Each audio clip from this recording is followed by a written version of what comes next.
Hello everyone, I welcome you all in our YouTube channel Sims Official. Today, in this video, we will start the first chapter of history, that is the rise of nationalism in Europe. And today's topic is the French Revolution and the idea of the nation. So let's start it. Hello dear all, welcome to our channel Smart Indian Model School. Smart Indian Model School present Smart Indian EduFun classes. EduFun online classes includes course studies of playgroup to class 12, emotional and communication skills, happiness classes and DIY. Hello students, I welcome you back. Now let's move forward. When the news of the events in France reached the different cities of Europe, students and other members of educated middle classes began setting up Jacobin clubs. जैसे ये news फैली news of the events की France में नए नए event चलाए जाएंगे लोगों को इकट्ठा करने के लिए या लोगों को अवेयर करने के लिए नेशनलिज्म के लिए रीच द डिफरेंट सिटीज़। तो अलग अलग जगहों में जब ये या डिफरेंट फ्रांस के डिफरेंट सिटीज़ में जब ये खबर पहुंची यूरोप के, तो स्टूडेंट्स और अदर मेंबर जो एजुकेशनल मिडिल क्लास से बिलोंग करते थे began setting up Jacobin clubs. उन्होंने क्लब बनाने शुरू कर दिया और उनमें सबसे ज़्यादा फेमस था Jacobian clubs. There activities and campaigns, उनकी जो एक्टिविटीज़ होती थी और कैंपेन यानी कि जो रैलियाँ होती थी, prepared the way for the French armies which moved into Holland, Belgium, Switzerland and much of Italy in the 1790s. तो उनकी जो एक्टिविटीज़ थी और रैलीज़ थी, उन्होंने नए रास्ते खोल दिए थे फॉर द फ्रेंच आर्मीज़ के लिए विच मूव्ड, जो जगह जगह पर फैल गई थी, जैसे Holland, Belgium, Switzerland and much of Italy, ज़्यादा से ज़्यादा इटली में 1790 तक। And with the outbreak of the revolutionary Wars, उसके बाद क्रांति की जो रेवोल्यूशनरी एक आउटब्रेक हुआ, मतलब एक विस्फोट हुआ, एक शुरुआत हुई रेवोल्यूशनरी यानी कि क्रांतिकारी युद्ध की, तो the French armies begin to carry the idea of nationalism abroad. इस तरह से जो फ्रेंच आर्मीज़ थी जो यहाँ से इटली तक फैल गई थी, तो वहाँ पूरी तरह से उनके थ्रू नेशनलिज्म का जो आइडिया था वो लोगों में ज़्यादा से ज़्यादा डेवलप हुआ। Within the wide swathe of territory that came under his control, within the wide swathe means होता है मतलब किसी चीज़ को लपेटना या पेयर बनाना, ठीक है। तो जब पूरी तरह से टेरिटरी में ये जो आर्मीज़ थी वो फैल गई, that came under his control, इस तरह से वो पूरी तरह से आर्मी के कंट्रोल में आ गए थे। और ये आर्मी थी नेपोलियन के द्वारा सेट की हुई। So Napoleon set about introducing many of the reform that he had already introduced in France। और जिन इटली तक का जहाँ पर पूरी तरह से आर्मी ने घेर लिया था या अपना कब्ज़ा जमा लिया था, हॉलैंड, स्विट्ज़रलैंड और जगहों पर, बेल्जियम, ठीक है, इटली, तो वहाँ तक नेपोलियन ने अपने फ्रांस में जो भी रूल्स अब तक जो चेंजेस किए थे, रिफॉर्म्स में होते हैं चेंजेस, ठीक है, जो नए इंट्रोड्यूसिंग सेट थे यानी कि जो नए रूल्स उसने इंट्रोड्यूस किए थे या जो चेंजेस लाए थे, ये हैड ऑलरेडी वो इंट्रोड्यूस कर चुका था फ्रांस में। Through a return to monarchy, Napoleon had no doubt destroyed democracy in France. तो through a return to monarchy, तो वहाँ जो मीन्स क्या था, यहाँ पर जो रूल्स बनाए गए थे मोनार्ची के द्वारा थे और नेपोलियन ने उन्हें दूर किया था, मतलब उनकी जो पावर थी या लीडरशिप को ख़त्म किया था। तो Napoleon had no doubt destroyed democracy in France, no doubt कि जो फ्रांस में जो डेमोक्रेसी थी वो नेपोलियन के द्वारा ही ख़त्म की गई थी।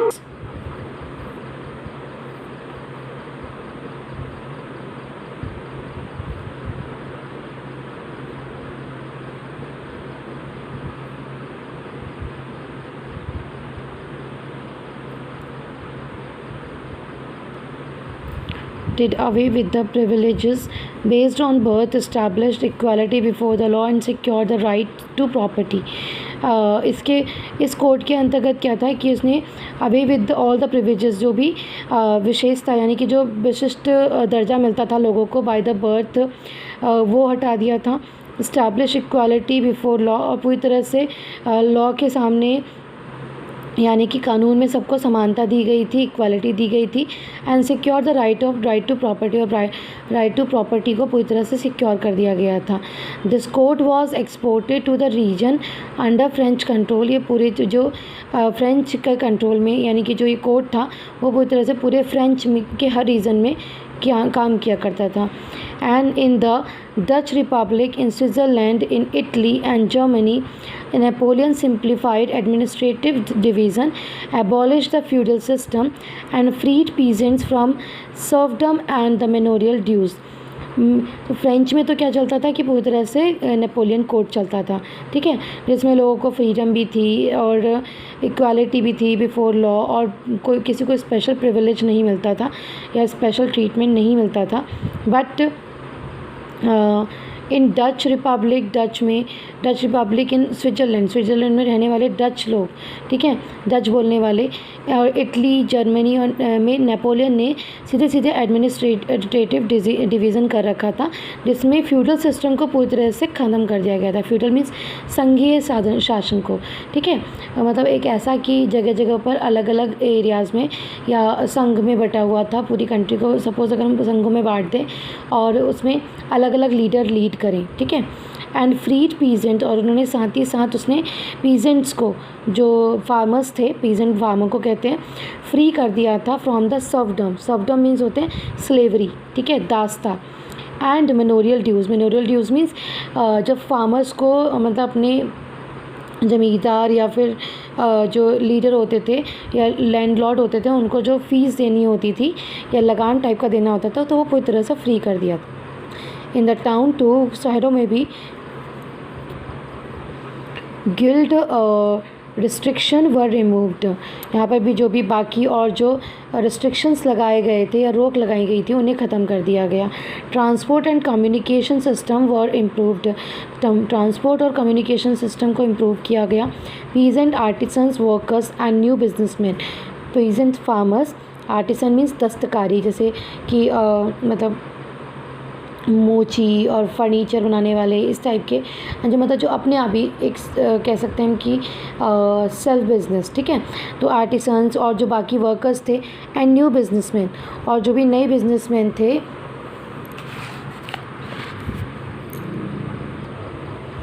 वेड अ न्यू फाउंड फ्रीडम, इन सभी को एक नया रास्ता मिला या नई स्वतंत्रता मिली। Businessman and small scale sourcer of goods, पता नहीं क्या है यहाँ पर, of goods in particular begin to realize that uniform standardized weight and measures and a common national currency facilitate the movement and exchange of goods and capital from one region to another। और जो businessman और small scale के जो suppliers थे, small scale goods के जो suppliers थे, in particular begin to realise, उन्हें प्रॉपर पर्टिकुलर तरीके से उनको रियलाइज़ कराया गया कि uniform standardised weight and measure, कि जो भी चीज़ों को इधर से उधर मतलब जो भी चीज़ें हैं उनका प्रॉपर वेट होगा, उनको प्रॉपर मेज़र किया जाएगा एक यूनिफॉर्म तरीके से, मतलब इक्वालिटी के साथ, मतलब कोई उसमें अलग से उसके लिए मेज़रमेंट या वो नहीं रखे जाएंगे, ठीक है। And a common nation efficiency would facilitate the movement and exchange of good, और नई ऐसी कॉमन नेशनल पॉलिसीज़ चलाई गई ताकि फैसिलिटेट किया जा सके, यानी कि ज़्यादा से ज़्यादा सुविधा मिल सके एक्सचेंज ऑफ गुड में, गुड्स के बदलाव में, यानी कि चेंजेस में या उसके एक्सचेंज में, और capital from one region to another, मतलब एक जगह से दूसरी जगह जाने में या फिर एक रीजन से दूसरे रीजन में जाने में जो गुड्स को, सामान को एक जगह एक्सचेंज किया जाता था उसमें कोई प्रॉब्लम को फेस ना करना पड़े, ठीक है। हाउएवर इन द एरियाज़ कॉन्क्योर्ड, ऐसे एरियाज़ जिनको जीता जाए, मतलब जिन्हें जीता गया था नेपोलियन के द्वारा, the reaction of the local nations to French rule were mixed and initially in many places such Holland and Switzerland as well as in certain cities like Brussels and Milan and Warsaw, the French armies were welcomed as the messenger of liberty, ठीक है। कुछ ऐसी जगह पर जहाँ पर Napoleon ने मतलब अपनी जीत हासिल की थी, मतलब आसपास के जो एरियाज़ थे जैसे स्विट्ज़रलैंड हो गया, हॉलैंड हो गया, ठीक है, और उसके आसपास की जो सिटीज़ थी ब्रसेल और मिलान और वर्सा, यहाँ पर फ्रेंच आर्मीज़ का वेलकम किया गया था। उन्हें लगता था कि जो मतलब उन्हें मोनार्ची सिस्टम से या लीडरशिप सिस्टम से फ्री कर दिया। तो वहाँ की जो पब्लिक थी वो उनका as a messenger of liberty के रूप में वेलकम करती थी, किया था। But the initial enthusiasm soon turned to hostility. Hostilities means होती है होपलेसनेस, ठीक है, मगर जल्दी ही जो उनकी एंथुसियाज्म थी, एंथुसियाज्म मीन्स खुशी, ठीक है, या जो उनका उत्साह था वो जल्दी ही होपलेसनेस में बदल गया, यानी कि दुख में बदल गया। That became clear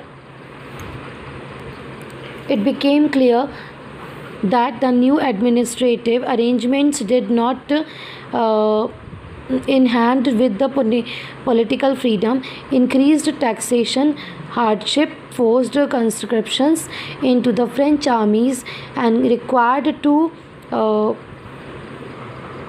conquer the rest of Europe, and all seemed to outweigh the advantages the administrative changes. आपने क्लास 9th में भी पढ़ा होगा जहाँ पर नेपोलियन के बारे में बताया गया था। तो उस पैरा में ये भी बताया था कि नेपोलियन को सबने एक मतलब एक रिफॉर्मर के रूप में या एक चेंजर के रूप में देखा था। वहाँ के पब्लिक ने उसे अपना लीडर चुना था कि उन्हें लगा था कि उनके जो दिन हैं वो फिर जाएंगे, मतलब अच्छे दिन आएंगे, या फिर मतलब वो आप ज़्यादा फ्री रह पाएंगे। बट ये नेपोलियन की एक स्ट्रैटेजी थी जिसमें उसने क्या किया था कि पहले लोगों का भरोसा जीता, फिर आसपास के एरियाज़ पर अपना कब्ज़ा किया, और धीरे धीरे वो अपना एडमिनिस्ट्रेटिव पावर जो थी उसे बढ़ाना चाहता था, और वो उन्हीं मोनार्चीज़ की तरह लीड करना चाहता था। तो यहाँ पर भी वही हुआ कि पहले तो जो आर्मीज़ के द्वारा भेजी गई थी इन एरियाज़ में, उनका लोगों के द्वारा वेलकम किया गया, मगर जल्दी ही लोगों को उसकी सच्चाई पता चल गई। एंड इट बिकेम क्लियर, और जल्दी ही क्लियर हो गया दैट द जो नया एडमिनिस्ट्रेटिव अरेंजमेंट किया गया है वो किसी के मतलब कोई पूरी तरह से वो इन हैंड वो सिर्फ एडमिनिस्ट्रेटर के हाथ में ही है, विद पॉलिटिकल फ्रीडम, जो कुछ फ्रीडम जो दी उन्हें पॉलिटिकली फ्रीडम दी गई है उसके अलावा। इंक्रीज्ड टैक्सेशन, जो टैक्स थे उन्हें बढ़ा दिया गया था। हार्डशिप फेस करी जा रही थी लोगों के द्वारा। फोर्स कंस्क्रिप्शन मीन्स भर्ती, मतलब जॉइनिंग, ठीक है, ज़बरदस्ती लोगों की जॉइनिंग की दी जाती थी इनटू द फ्रेंच आर्मीज़। लोगों को ज़बरदस्ती फ्रेंच आर्मी में भर्ती किया जाता था। Required to conquer the rest of Europe, और उनसे जो आर्मी थी उससे ये अपेक्षा की जाती थी कि यूरोप में बाकी जो बचे हुए स्टेट थे या जो रीजन थे उन पर अपना कब्ज़ा जमाया जाए, उनको जीता जाए। And all seemed to overweigh and advantages of administrative changes. अब जो एडमिनिस्ट्रेटिव चेंजेस आए थे वो और ज़्यादा ओवरवेट लग रहे थे, जहाँ पर हम उन चेंजेस को एडवांटेजेस के रूप में देख रहे थे, अब वो एक बर्डन बनते जा रहे थे, ठीक है। So that's all for today, thank you.